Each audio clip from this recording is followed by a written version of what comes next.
नमस्कार बच्चों। आज की वीडियो में कक्षा 10 विषय हिंदी गद्य खंड के पाठ 2 जिसका नाम है ममता के बारे में हम आपको बताएंगे। इसमें आपके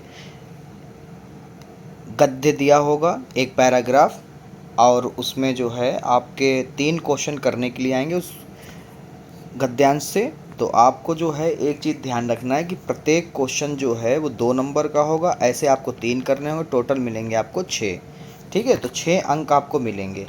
जैसे कि मैंने पिछली वीडियो में आपको बताया जिसका नाम था मित्रता पार्ट 1। ठीक है, अगर वो वीडियो आपको देखनी है तो आप मेरे चैनल के प्लेलिस्ट पर जा सकते हैं, जहाँ पर आपको मिलेगा कक्षा 10 हिंदी गद्य खंड। ठीक है, सारे पार्ट वहाँ पर मिल जाएंगे। तो चलिए इसके पैराग्राफ के हम जो है अपने टॉपिक पे लौटते हैं। टॉपिक है हमारा, ये एक पैराग्राफ दे रखा है। इस पैराग्राफ को पढ़ के आपको बता दूं। रोहतास दुर्ग के प्रकोष्ठ में बैठी हुई युवती ममता शोण के तीक्ष्ण गंभीर प्रभा को देख रही है। ममता विधवा थी। उसका यौवन शोण के समान ही उमड़ रहा था। मन में वेदना, मस्तक में आंधी, आँखों में पानी की बरसात लिए वह सुख के कटक शयन में विकल थी। वह रोहतास दुर्गपति के मंत्री चूड़ामणि की अकेली दोहिता थी। फिर उसके लिए कुछ अभाव होना असंभव था, परंतु वह विधवा थी। हिंदू विधवा संसार में सबसे तुच्छ निराश्रय प्राणी है। तब उसकी विडंबना का कहाँ अंत था। ये आपका 2012 में पूछा गया है। मैंने जब इसको पढ़ा तो मुझे ऐसा लगा कि ये इस साल भी पूछा जा सकता है, तो इसलिए मैं आपको इसको समझा दे रहा हूँ। चलिए, पहला क्वेश्चन जो है, क्वेश्चंस को पहले समझ लीजिए। जो आ है उसमें 2 नंबर हैं, इसमें भी 2 नंबर हैं, और सा वाले में आपको तीनों करने पड़ेंगे, तब आपको मिलेंगे 2 नंबर। ठीक है, कहने का मतलब 4 क्वेश्चन आपको दे रखे हैं। ये एक खंड है और ये सा से यहाँ तक एक खंड है। ठीक है, तो आइए अब देखते हैं कैसे करना है आपको। मुझे उम्मीद है आपको समझ में आएगा सब। पहला वाला क्वेश्चन कह रहा है, प्रस्तुत अवतरण के पाठ और लेखक का नाम लिखिए। ठीक है, पाठ तो आप जानते हैं, पाठ का नाम ममता है, लेखक लिखने वाले का नाम है श्री जयशंकर प्रसाद। दूसरे में कह रहा है, बा वाले में रेखांकित अंशों की व्याख्या कीजिए। क्या कह रहा है बच्चों? रेखांकित अंशों की व्याख्या कीजिए। चलिए तो पहले हम लोग देख लें कहाँ से कहाँ तक रेखांकित है। तो कुछ इस तरह से ये रेखांकित लाइनें हैं। ठीक है, तो इनको आइए हम लोग व्याख्या करते हैं। मैंने आपको पढ़ के पहले ही बता दिया। अगर कहीं से भी आपका आ जाए, मान लो ये हेडिंग जो है आपकी रेखांकित यहाँ से वो कर दे, तो फिलहाल हम आपको पूरा पैराग्राफ करके बता देते हैं कि वो कहीं से भी दे दे तो आप पूरा पैराग्राफ लिख देंगे, पूरे नंबर मिल जाएंगे। ठीक है, तो चलिए व्याख्या कैसे करते हैं वो भी हम आपको बता देते हैं। सबसे पहले हेडिंग हम डालते हैं रेखांकित अंश की व्याख्या, फिर इसमें बताएंगे कि उन लाइनों का मतलब क्या होगा। श्री जयशंकर प्रसाद जी का कहना है कि रोहतास राज प्रसाद के मुख्य द्वार के निकट अपने कमरे में बैठी हुई ममता सोन नदी के तेज बहाव को देख रही है। विधवा ममता का यौवन भी सोन नदी के प्रवाह के समान पूर्ण रूप से उमड़ रहा था। भरी तरुणाई में विधवा हो जाने के कारण उसका मन दुख से भरा था। उसके मस्तिष्क में आंधी के समान तीव्र गति से अपने भावी जीवन की चिंता से संबंधित अनेक विचार उत्पन्न हो रहे थे। उसकी आंखों से दुख के आंसू निरंतर बह रहे थे और राजप्रसाद की समस्त सुख सुविधाएं उसे कांटे की भांति कष्ट पहुंचा रही थीं। कोमल बिस्तरों पर शयन भी उसे कांटों की शया के समान प्रतीत हो रही थी। ममता रोहतास दुर्ग के अधिपति के मंत्री चूड़ामती की इकलौती पुत्री थी। इसलिए उसके पास सुख सुविधाओं के अभाव होने को प्रश्न ही नहीं उठता था। अर्थात उसके पास सभी सुख विद्यमान थे, परंतु वह सुखी नहीं थी, क्योंकि वह एक हिंदू बाल विधवा थी। हिंदू समाज में विधवा का जीवन दुखी, उपेक्षित और अनाथ जैसा होता है। इस कारण उसका जीवन उसके लिए भार बन जाता है। संसार की सभी सुख सुविधाएं भी उसको शांति प्रदान नहीं कर पाती। ऐसी ही विकट परिस्थितियों से युक्त ममता के कष्टों का भी अंत नहीं था। तो उन लाइनों का या उस पैराग्राफ का क्या मतलब है, श्री जयशंकर प्रसाद जी उन बातों में क्या कहना चाह रहे हैं, तो ये कहना चाह रहे हैं। ठीक है, अगला क्वेश्चन जो है वो आपका होगा सा वाला। सा में तीन चार क्वेश्चन है, चारों क्वेश्चन आपको करने होंगे। ठीक है, तो ये कुछ इस तरह से। पहला क्वेश्चन, प्रस्तुत गद्यांश में किसके बारे में और क्या कहा गया है, मतलब किसके बारे में कहा गया है और क्यों कहा गया है और क्या कहा गया है। चलिए इसका उत्तर देख लीजिए। प्रस्तुत गद्यांश में रोहतास दुर्ग के दुर्गपति के मंत्री चूड़ामती मणि की एकमात्र कन्या ममता के विषय में कहा गया है, जो कि युवावस्था में ही विधवा हो गई थी। समस्त प्रकार की सुख सुविधाओं की उपलब्धता होने के बाद भी उसकी परेशानियों का अंत नहीं हो रहा था। ठीक है, दूसरा क्वेश्चन क्या है, आइए देखते हैं। दूसरा है बच्चों, हिंदू विधवा को तुच्छ निराश्रय प्राणी क्यों कहा गया है, या फिर इसी क्वेश्चन को वो इस तरह से पूछ लेगा, उपयुक्त गद्यांश में हिंदू विधवा की स्थिति कैसी है।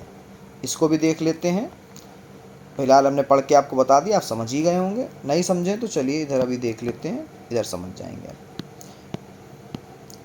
दूसरा क्वेश्चन, सामाजिक परिस्थितियों के कारण आज भी हिंदू समाज में विधवा का जीवन दुखी है, उपेक्षित और अनाथ जैसा होता है। इस कारण उसका जीवन उसके लिए भार स्वरूप हो जाता है। इसी कारण से हिंदू विधवा को तुच्छ निराश्रय प्राणी कहा गया है। ठीक है, तीसरा क्वेश्चन, ममता की वेदना का वर्णन अपने शब्दों में कीजिए। जो उसकी तकलीफ़ें हैं उसको अपने शब्दों में बताइए। तो चलिए देखते हैं। ममता रोहतास दुर्गपति के मंत्री चूड़ामणि की इकलौती पुत्री थी।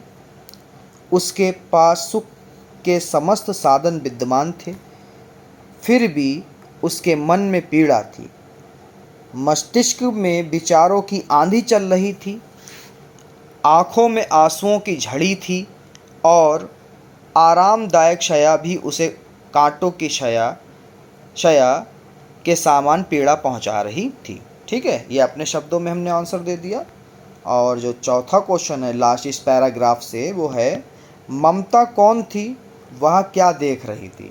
तो ममता आपको पता किसकी पुत्री थी, अब वो किस नदी को देख रही थी उसके बारे में आपको बताना है। ठीक है, चलिए देखते हैं। ममता रोहतास दुर्ग के अधिपति के मंत्री चूड़ामती की इकलौती पुत्री थी, जो विधवा हो गई थी।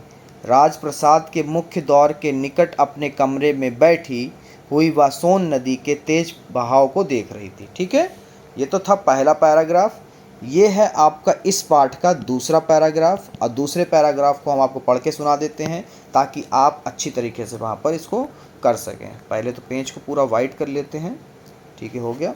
देखिए अब ध्यान से। हे भगवान, तब के लिए विपद के लिए इतना आयोजन, परमपिता की इच्छा के विरुद्ध इतना साहस। पिताजी, क्या भीख ना मिलेगी? क्या कोई हिंदू भूपृष्ठ पर ना बचा रह जाएगा जो ब्राह्मण को 2 मुट्ठी अन्न दे सके? यह असंभव है। फिर दीजिए पिताजी, मैं काँप रही हूँ। इसकी चमक आँखों को अंधा बना रही है। ये आपका जो गद्यांश है ये आपका पूछा गया है 2014 में। ठीक है, सेम इसमें आपसे पहले वाले में कहा गया है कि प्रस्तुत अवतरण के पाठ और लेखक का नाम लिखिए। पाठ का नाम डालेंगे आप ममता, लेखक का नाम डालेंगे श्री जयशंकर प्रसाद। पहला क्वेश्चन हो गया आंसर उसका। दूसरा है रेखांकित अंश की व्याख्या कीजिए। चलिए पहले हम रेखांकित कर लें कौन सी लाइन कहाँ तक रेखांकित की जानी है, ठीक है। तो वो लाइनें कुछ इस तरह है, हे भगवान से 2 मुट्ठी अन्न दे सके तक, ठीक है। चलिए इसकी व्याख्या करते हैं। तो ये रही व्याख्या। पहले आप हेडिंग डालेंगे रेखांकित अंश की व्याख्या, फिर उसमें लिखेंगे जयशंकर प्रसाद जी कहते हैं कि जब ममता ने स्वर्ण आभूषणों से भरा हुआ थाल देखा तब वह हतभ्रम रह गई। वह आश्चर्य प्रकट करती हुई अपने पिता से कहती है कि आप विपत्ति के लिए इतने धन का संग्रह क्यों कर रहे हैं? भगवान की इच्छा के विरुद्ध आपने यह बहुत बड़ा दुस्साहस किया है। हम ब्राह्मण हैं, क्या इस पृथ्वी पर ऐसा कोई हिंदू व्यक्ति ना बचेगा जो किसी ब्राह्मण की क्षुधा को शांत करने के लिए थोड़ा सा अन्न भिक्षा के रूप में भी नहीं देगा? पिताजी, निश्चित ही यह बात असंभव है कि पृथ्वी पर कोई हिंदू व्यक्ति ना मिले और ब्राह्मण को भिक्षा ना मिले। ये कह रहे हैं इतना धन जो आपने इकट्ठा कर लिया बुरे समय के लिए, ममता कह रही है अपने पिता से, क्या ये हम लोगों ने अच्छा किया है? क्या इस पृथ्वी पर कोई भी भिक्षु या ब्राह्मण ऐसा नहीं बचेगा जो भीख में किसी ब्राह्मण का पेट भर सके? तो ये ममता कह रही हैं उसमें। अगला क्वेश्चन जो है वो है बच्चों,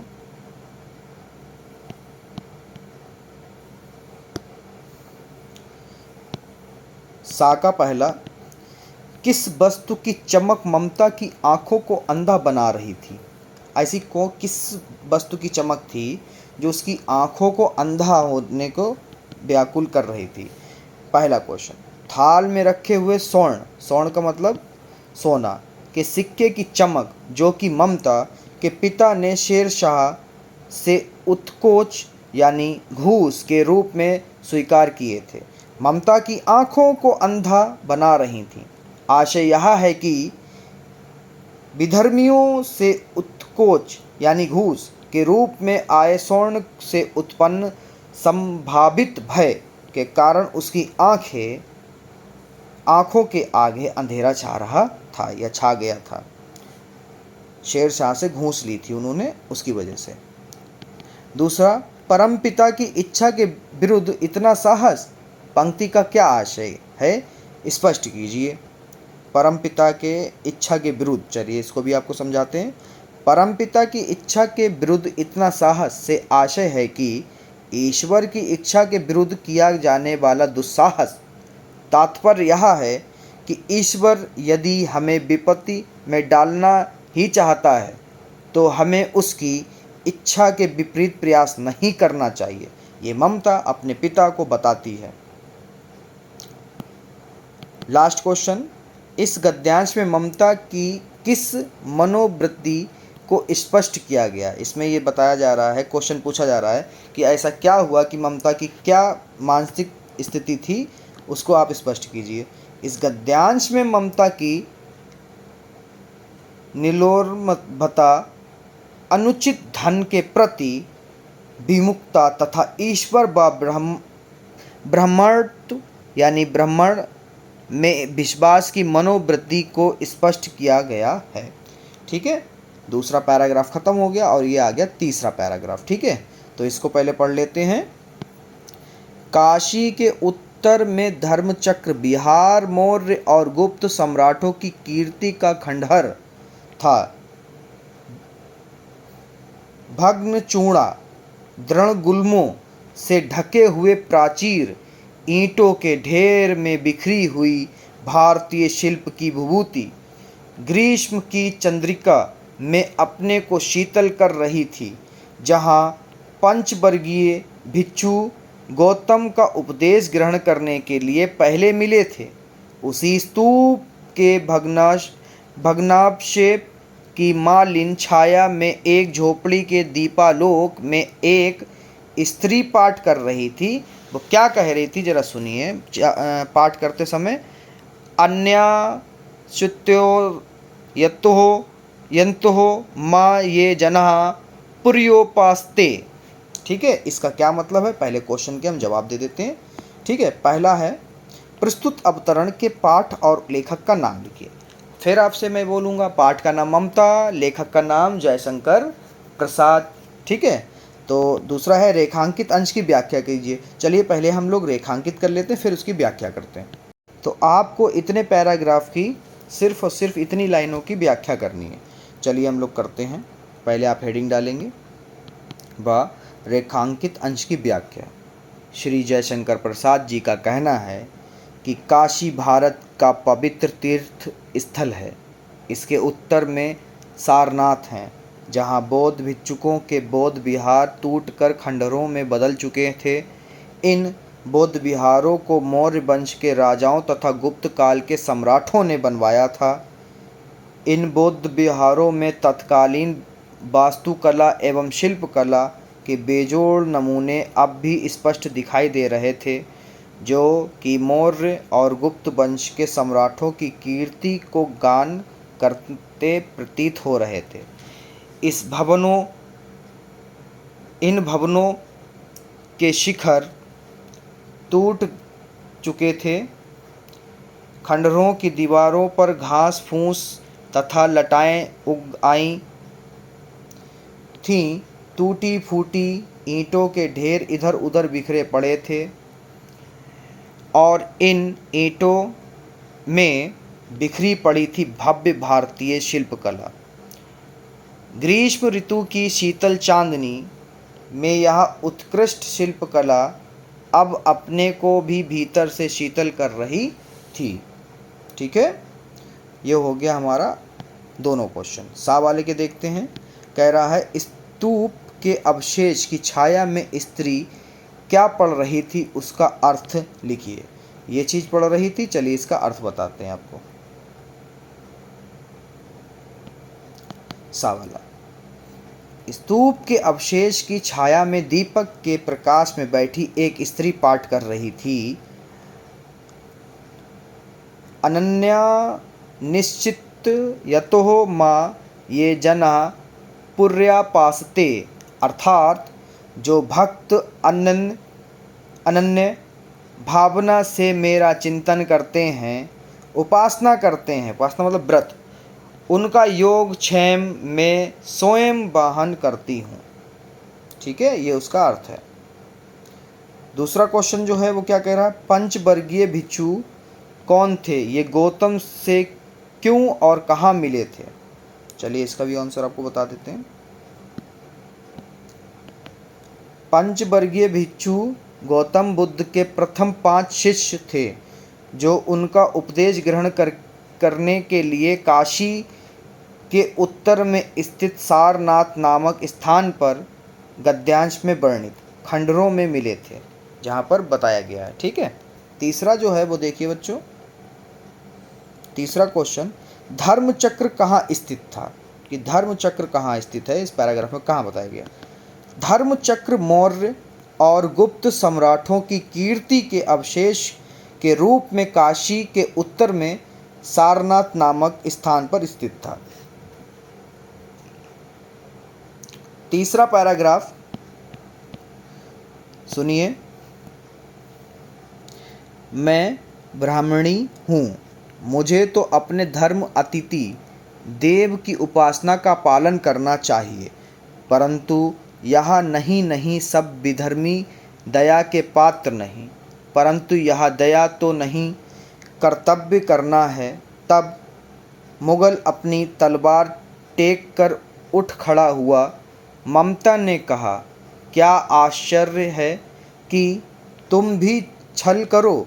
ठहरो, छल नहीं, तब नहीं, स्त्री जाता हूँ। तैमूर का वंशधर स्त्री से छल करेगा। जाता हूँ, भाग्य का खेल है। 2009 में ये पूछा गया था, बहुत अच्छा है। तैमूर नाम आया है, काफ़ी इस पे विवाद हुआ, तो हो सकता है ये इस बार दे दें। ठीक है, तो पहला क्वेश्चन है प्रस्तुत अवतरण के पाठ और उसका नाम आप लोग कर लेंगे। पाठ है ममता, लेखक का नाम है श्री जयशंकर प्रसाद। रेखांकित अंश की व्याख्या करनी, चलिए हम लोग रेखांकित कर लें पहले। इन लाइनों का आपको इसमें वर्णन करना है, ठीक है, व्याख्या करनी है। चलिए करते हैं रेखांकित अंश की व्याख्या। अगर आपको नहीं समझ में आ रहा तो आप लोग यहाँ पर रोक के पहले पढ़ लें कौन सी लाइनें हैं, ठीक है, फिर उसका हम बता देते हैं इधर। ममता अपने मन में सोचती है कि मैं तो ब्राह्मणी हूँ और सच्चा ब्राह्मण कभी अपने धर्म से विमुख नहीं होता। मुझे भी अपने अतिथि धर्म का पालन करना चाहिए और इसको विश्राम करने की आज्ञा दे देनी चाहिए। अगले ही पल उसके मन में विचार आता है कि यह तो धर्म भ्रष्ट मुगल है। मुगलों ने ही उसके पिता की हत्या की थी। यदि विधर्मी कोई और होता तो उसके प्रति दया दिखाकर उसे आश्रय दिया जा सकता था। पितृहत्या को तो कदापि आश्रय ना देना चाहिए। तभी उसके अंतःकरण में फिर से हलचल मचती है कि मैं तो इसके ऊपर कोई दया नहीं दिखाऊंगी, वरन अदिति धर्म का पालन करके अपने कर्तव्य को ही निभाऊंगी। ठीक है, ये हो गया। अगला क्वेश्चन है जो इससे, वो है सा का पहला। क्या आश्चर्य है कि तुम भी छल करो। वाक्य किसने कहा और क्यों कहा? ये वाक्य किसने कहा पैराग्राफ में और क्यों कहा गया उसको समझिए।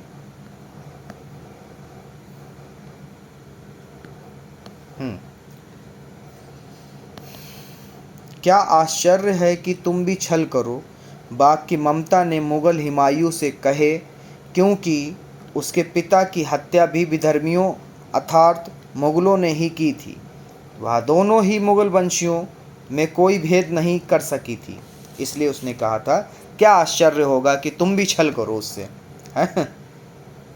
दूसरा क्वेश्चन, छल नहीं तब नहीं स्त्री जाता हूँ। वाक्य किसने किससे कहा और क्यों कहा? ठीक है, अगर आप ध्यान से गद्यांश को पढ़ेंगे तो आप कर लेंगे खुद ही। ठीक है, फिलहाल हम बता देते हैं आपको। दूसरा क्वेश्चन, छल नहीं तब नहीं स्त्री जाता हूँ। वाक्य मुगल हुमायूं ने ममता से कहे थे। हुमायूं तैमूर का वंशज था। उसका मानना था कि तैमूर का वंशज कुछ भी कर सकता था, लेकिन किसी स्त्री के साथ धोखा कदापि नहीं कर सकता था। यानी हुमायूं कहते हैं छल नहीं है, ऐसी कोई बात नहीं, तब नहीं जब स्त्री हो। क्या कह रहा है हुमायूं ममता से? छल नहीं तब नहीं जब स्त्री हो। ठीक है, ओके। अब पैराग्राफ नंबर 4 को हम लोग देखते हैं।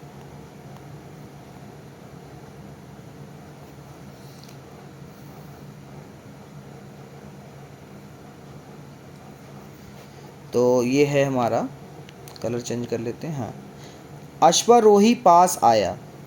ममता ने रुक रुक कर कहा, मैं नहीं जानती कि वह शहंशाह था या साधारण मुगल, पर एक दिन इसी झोपड़ी के नीचे वह रहा। मैंने सुना था कि वह मेरा घर बनवाने की आज्ञा दे चुका था। मैं आजीवन अपनी झोपड़ी के खोदे जाने के डर से भयभीत रही। भगवान ने सुन लिया। मैं आज इसे छोड़ जाती हूँ। तुम इसका मकान बनवाओ या महल, मैं अपने चिर विश्राम गृह में जाती हूँ। 2010 और 2012 में ये पूछा गया था। पहला क्वेश्चन हम नहीं बताएंगे, इतनी बार बोल चुके हैं, आपको कर लेना चाहिए। बा वाला क्वेश्चन है रेखांकित अंश की व्याख्या कीजिए। चलिए हम लोग पहले रेखांकित कर लेते हैं। इतनी लाइनों पे आपके रेखांकित यानी रेखा की गई है। ठीक है, तो दूसरे क्वेश्चन में हमें इसी की व्याख्या करनी, चलिए वो कर लेते हैं।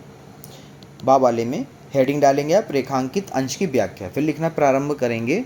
श्री जयशंकर प्रसाद जी कहते हैं कि ममता ने अश्वारोही को बुलाकर उससे कहा कि उस व्यक्ति ने मेरे घर का नव निर्माण कराने का आदेश अपने एक अधीनस्थ को दिया था।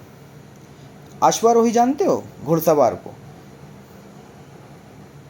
मैं अपनी पूरी जिंदगी में इस भय से भयभीत रही कि कहीं मैं अपने इस मामूली घर से भी बेघर ना हो जाऊं, लेकिन ईश्वर ने मेरी प्रार्थना सुन ली और मुझे जीवित रहते बेघर होने से बचा लिया। आज मैं इस घर को छोड़ जा रही हूँ, अर्थात अब मेरे जीवन का अंत का समय निकट आ गया है।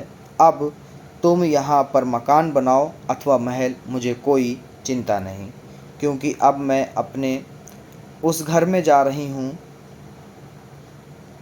जहाँ मुझे अनंत काल तक का विश्राम प्राप्त होगा। ये इसकी व्याख्या रही थी।